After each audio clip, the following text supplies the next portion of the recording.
कश्मीर में चौथे दौर का मतदान, 18 सीटों पर मतदान शुरू। 182 उम्मीदवारों की तकदीर का फैसला करेगी जनता।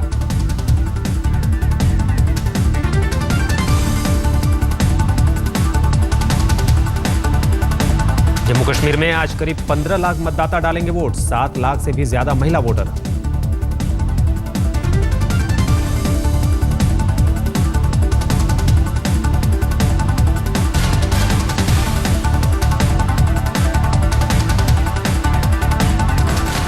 उमर अब्दुल्ला का क्या होगा, आज तय करेगी सोनावर की जनता। अनंतनाग से मुफ्ती मोहम्मद सईद और ईदगाह से मुबारक गुल मैदान में। 35 उम्मीदवार हैं करोड़पति, जबकि 12 उम्मीदवारों पर दर्ज हैं आपराधिक मामले। चौथे दौर में 87 उम्मीदवार महज 12वीं पास, 82 ग्रेजुएट और 9 उम्मीदवारों का पढ़ाई से नहीं रहा कोई वास्ता। झारखंड की 15 विधानसभा सीटों के लिए कुल 217 उम्मीदवार मैदान में। करीब 43.5 लाख मतदाता करेंगे भाग्य का फैसला। चौथे चरण में झारखंड में 16 महिला उम्मीदवार, जबकि 20 लाख से भी ज्यादा हैं महिला मतदाता। पूर्व सीएम बाबूलाल मरांडी समेत 3 मंत्रियों के भाग्य का फैसला आज ईवीएम में होगा कैद। गिरिडीह चुनाव लड़ रहे हैं मरांडी। 3 मंत्रियों मन्नान मलिक, सुरेश पासवान और हाजी हुसैन अंसारी का भी चुनावी रण आज। चुनाव के मद्देनजर चप्पे चप्पे पर कड़े सुरक्षा इंतजाम। पिछले 3 चरणों में जमकर हुआ है मतदान।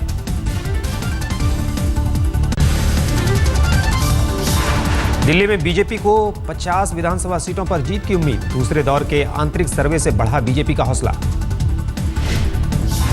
7 आरक्षित सीटों पर कामयाबी को लेकर आश्वस्त है बीजेपी। आरक्षित 12 सीटों में से पिछली बार आपको मिली थी 8 सीटें। स्वच्छता मिशन और वाल्मीकि बस्ती में प्रचार अभियान से बीजेपी को बढ़त की उम्मीद। आज रेडियो पर जाने पीएम मोदी के मन की बात। कार्यक्रम के दौरान नशा होगा मुद्दा।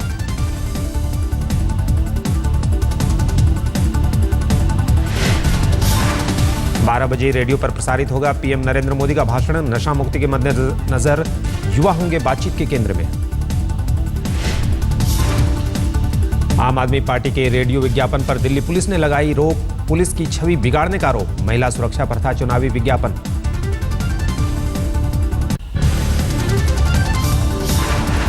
कोलकाता में रैली के दौरान मुख्यमंत्री ममता बनर्जी ने खोया आपा। ममता ने हाथ में थामा माइक फेंका।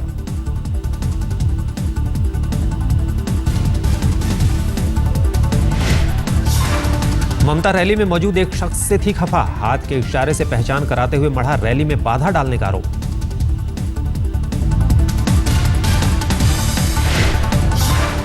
बाद में कार्यकर्ताओं के मनाने पर फिर बोलने को राजी हुई ममता। मंत्री मदन मित्रा की गिरफ्तारी के विरोध में बुलाई गई थी रैली। शारदा चिटफंड घोटाले में सीबीआई ने की है मदन मित्रा की गिरफ्तारी। 16 दिसंबर तक सीबीआई हिरासत में रहेंगे मित्रा। कोलकाता में रैली में ममता ने किया ऐलान। कहा गिरफ्तारी के खिलाफ तृणमूल के सभी सांसद सोमवार से संसद में करेंगे प्रदर्शन।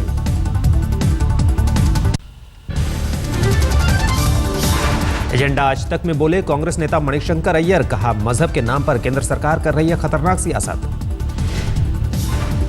और आज के दिन तो बिल्कुल साफ है कि हालांकि सरकार चाहे कि धर्म का दुरुपयोग नहीं हो, इतने लोग उन्होंने लाया है पार्लियामेंट के अंदर जो कि धर्म का दुरुपयोग ही करते हैं। मुझे पता नहीं कि कोई धार्मिक काम करते हैं या नहीं। बीजेपी नेता स्वामी चिन्मयानंद का पलटवार। कहा धर्म नहीं राष्ट्रीयता की राह पर है मोदी सरकार। एजेंडा आज तक में पहुंचे बिग बी ने बांटे कई अनसुने लम्हे। श्रोताओं की फरमाइश पर किया मधुशाला का पाठ। मदिरालय जाने को घर से चलता है पीने वाला। मदिरालय जाने को घर से चलता है पीने वाला। किस पथ से जाऊं असमंजस में है वो भोला भाला।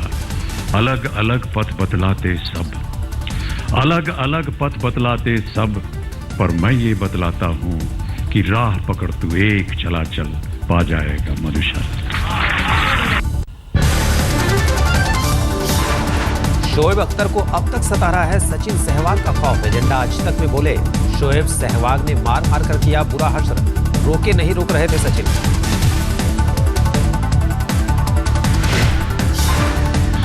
अननेसेसरी प्रेशर ले लिया। मैनचेस्टर में खेले तब हारे, 2003 में सहवाग ने मार मार के हमारा हशर कर दिया, और सचिन ने बदले उसने क्या खाया हुआ था, वो रुक ही नहीं रहा। एजेंडा आज तक में अजहरुद्दीन ने कहा, टीम इंडिया को विश्व कप में खलेगी युवराज की कमी। गंभीर ने ऑस्ट्रेलिया को बताया जीत का दावेदार। 4-5 खिलाड़ी जो जा रहे हैं, वो लोग के बारे में इंडियन टीम बहुत मिस करेगी उनको, बट लेकिन जो भी टीम है, मैं समझता हूँ कि वनडे परफॉर्मेंस में मैं समझता हूँ कि इंडिया फेवरेट लगती है मुझे। कहीं ना कहीं ऑब्वियसली दिल तो ये कहता है कि इंडिया को जीतना चाहिए, रिटेन करनी चाहिए ट्रॉफी, बट मेरे को लगता है कि आई थिंक ऑस्ट्रेलिया अपने बैकयार्ड पे फेवरेट होगी। कांग्रेस नेता संजय निरुपम ने कहा, बीजेपी प्रायोजित कर रही है धर्मांतरण का कार्यक्रम। सारे जो चुनावी वादे थे वो भूल गए, और अब ये कभी लव जिहाद, कभी धर्मांतरण, इस तरह के मुद्दे लेके आ रहे हैं। इसका सीधा जो संबंध है चुनाव से। यूपी में बीजेपी को ध्रुवीकरण से नहीं है परहेज। एक सवाल के जवाब में प्रभारी ओम माथुर से कुछ ऐसे ही मिले संकेत। ये बताया जा रहा है कि 2017 के चुनाव की तैयारी को लेकर ध्रुवीकरण के वोट के ध्रुवीकरण को लेकर ये भी बीजेपी कर रही है 7 तारीख। निश्चित रूप से चुनाव कैसे जीता जाए उसकी सारी रचना हम बनाने वाले हैं। ओम माथुर ने कहा, पहली प्रदेश कार्य समिति की बैठक में तय करेंगे 2017 का लक्ष्य। बोले, फिलहाल नजर यूपी के पंचायत चुनाव पर। ओम माथुर ने धर्मांतरण का कानून बनाने की वकालत की। कहा, बीजेपी पहल को तैयार, लेकिन पता है कोई दल नहीं देगा साथ। गुजरात के नर्मदा में सीएम आनंदीबेन ने सरकारी स्कूलों के शिक्षकों को लगाई फटकार। सफाई ना होने से खफा थी मुख्यमंत्री। फटकार के बाद शिक्षकों ने साफ किया स्कूल, शौचालय भी साफ किए। दिल्ली में कैब में बलात्कार की वारदात से शिवराज सरकार ने लिया सबक। सीएम शिवराज सिंह ने सिटी वैन ऑटो रिक्शा में जीपीएस लगाने की बात कही। जीपीएस का पहला प्रयोग इंदौर में होगा। इंदौर में पिछले 3 दिनों में रेप की 8 शिकायतें हुई हैं दर्ज। हम लोगों ने यह तय किया है कि इंदौर में जो वैन है, ऑटो रिक्शा है, मैजिक है, उनमें हम जीपीएस सिस्टम के तहत एक ऐसा पुश बटन लगाएंगे कि अगर कहीं तकलीफ हो और कोई उसको पुश करेगा तो तत्काल कंट्रोल रूम को पता चल जाएगा। नॉर्वे में नोबेल शांति पुरस्कार से सम्मानित होने के बाद वतन लौटे कैलाश सत्यार्थी। दिल्ली एयरपोर्ट पर वतन की मिट्टी को किया नमन। दिल्ली एयरपोर्ट पर हुआ नोबेल शांति विजेता का जोरदार स्वागत। सत्यार्थी संग खुशी से झूमे समर्थक। रायपुर साहित्य महोत्सव में पाठकों ने जाना मुंशी प्रेमचंद की माली हालत का ब्यौरा। जीवन के अंतिम दिनों में बैंक खाते में थे 4,471 रुपए 5 पैसे। गोदान के पात्र होरी के कर्ज का दस्तावेज भी मौजूद। दिल्ली के नेहरू स्टेडियम में बच्चों के लिए लगा खास मेला। कार्टून किरदार छोटा भीम संग मस्ती करते नजर आए मासूम। 25 साल पूरे होने पर शेमरॉक ने किया किड्स फेस्टिवल का आयोजन। बड़ों के लिए मेले में माइंड्स गेम और तरह तरह के झूलों के इंतजाम।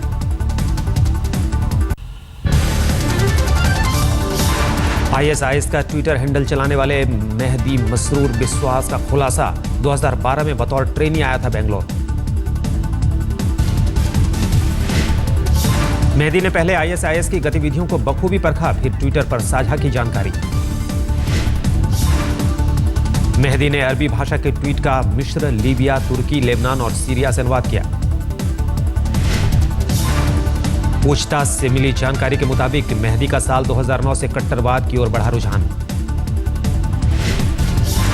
बेंगलुरु पुलिस का दावा, दिन में ऑफिस के बाद देर रात तक ट्विटर अकाउंट ऑपरेट करता था। मेहदी के 17,000 फॉलोअर्स।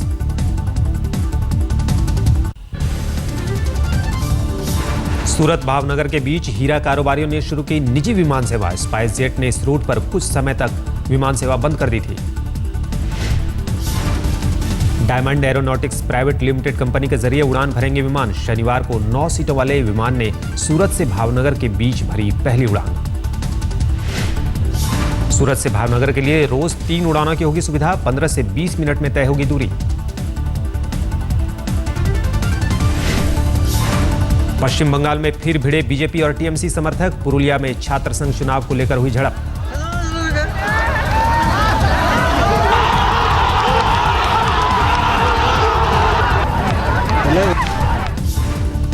झड़प के दौरान 2 बीजेपी समर्थकों को लगी चोट, दोनों ओर से जमकर हुआ पथराव, इलाके में अतिरिक्त सुरक्षा बल तैनात।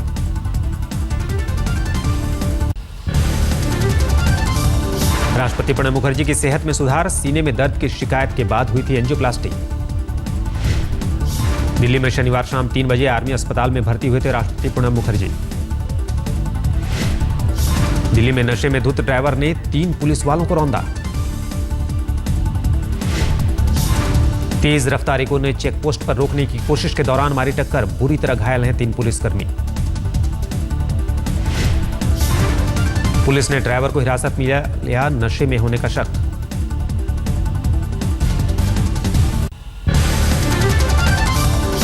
दिल्ली के सोनिया विहार इलाके में निर्माणाधीन इमारत ढही, 2 लोगों की मौत, 2 लोग गंभीर रूप से घायल। मरने वालों में मकान मालकिन सुनीता बिनवाल भी शामिल, 2 इंजीनियरों को सौंपी गई जिम्मेदारी, 72 घंटे में देंगे रिपोर्ट। दिल्ली में चल रही है किन्नरों की परिवहन पाठशाला, यात्रियों को किन्नर सिखा रहे हैं ट्रैफिक रूल। ट्रैफिक नियम तोड़ने वालों को किन्नरों से बोलना पड़ता है सॉरी, बात मानने पर मिलती है चॉकलेट, नहीं मानने पर कान पकड़ने का दंड। छेड़खानी के विरोध पर मुजफ्फरनगर में मॉल के भीतर और बाहर जमकर हुआ हंगामा, नशे में धुत युवकों पर आरोप।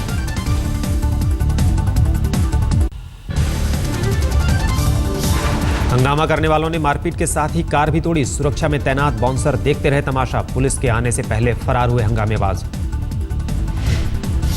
यूपी के गोरखपुर में बीजेपी कार्यकर्ता कविता गुप्ता की हत्या, बदमाशों ने गोली मारी। आगरा में धर्म परिवर्तन विवाद गहराने के बाद वेदनगर के कुछ लोगों ने माना पिता के साथ बांग्लादेश से आए थे भारत। आगरा धर्मांतरण मामले के आरोपी नंद किशोर वाल्मीकि की तलाश में आगरा पुलिस, एटा में की छापेमारी। पुलिस ने छापेमारी के दौरान कृष्ण कुमार और कमल नाम के युवक को हिरासत में लिया, पूछताछ के लिए ले गए आगरा। कुल्लू मनाली में कुदरत की सफेद आफत में फंसे 500 सैलानी, रोहतांग और मनाली के बीच गुलावा में हुई भारी बर्फबारी। सैलानियों में बड़ी तादाद में महिलाएं और बच्चे, कड़ाके की ठंड बनी मुसीबत, 0 से नीचे पहुंचा पारा। हिमाचल उत्तराखंड में और गिरेगी बर्फ, शिमला में बिछी सफेद चादर। मौसम विभाग के मुताबिक 48 घंटे बादलों भरा रहेगा, मध्य प्रदेश और महाराष्ट्र में बारिश के आसार। आज जो आप देख रहे हैं कि पंजाब में, हरियाणा में, उत्तर प्रदेश में, दिल्ली में घने बादल छाए हुए हैं, साथ ही साथ मध्य प्रदेश में, खासकर पश्चिमी मध्य प्रदेश में, महाराष्ट्र के इलाकों में घने बादल छाए हुए हैं और वहां बारिश हो रही है।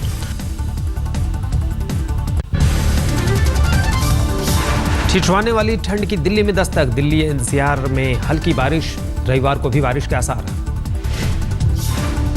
हिमाचल और उत्तराखंड के पहाड़ों पर बर्फबारी का असर, मैदानी इलाकों पर सर्द हवाओं के साथ सर्दी का सितम भी बढ़ा।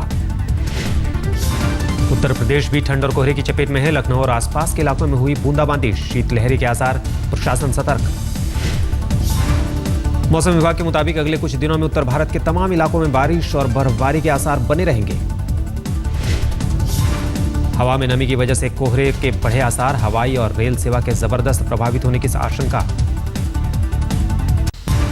एडिलेड टेस्ट के आखिरी दिन रोमांचक मुकाबले में हारा भारत, ऑस्ट्रेलिया ने दी 48 रनों से शिकस्त। टीम इंडिया के सामने जीत के लिए थी 364 की चुनौती, भारत की पूरी टीम 315 पर सिमटी। ऑस्ट्रेलिया की जीत में हीरो रहे फिरकी गेंदबाज नेथन लायन, दूसरी पारी में 7 विकेट चटकाकर बने man of the match. Mitchell Johnson ने भी 2 विकेट लिया। एडिलेड में कप्तान कोहली के नाम बने 2 शानदार रिकॉर्ड, दुनिया में ग्रेग चैपल के बाद बतौर कप्तान दोनों पारियों में शतक लगाने वाले विराट दूसरे बल्लेबाज। कोहली ने टेस्ट करियर में पूरे किए 2000 रन, दूसरी पारी में 30 रन बनाते ही कोहली के खाते में पूरे हुए 2000 रन। टेस्ट में अब तक लगाया 6 शतक और 10 अर्धशतक। दूसरे टेस्ट से पहले ऑस्ट्रेलिया को लगा झटका, चोट के कारण कप्तान माइकल क्लार्क टेस्ट सीरीज से बाहर, क्लार्क की जगह शॉन मार्श को मौका। चैंपियंस ट्रॉफी के रोमांचक सेमीफाइनल में हारा भारत, पाकिस्तान ने दी 4-3 से शिकस्त।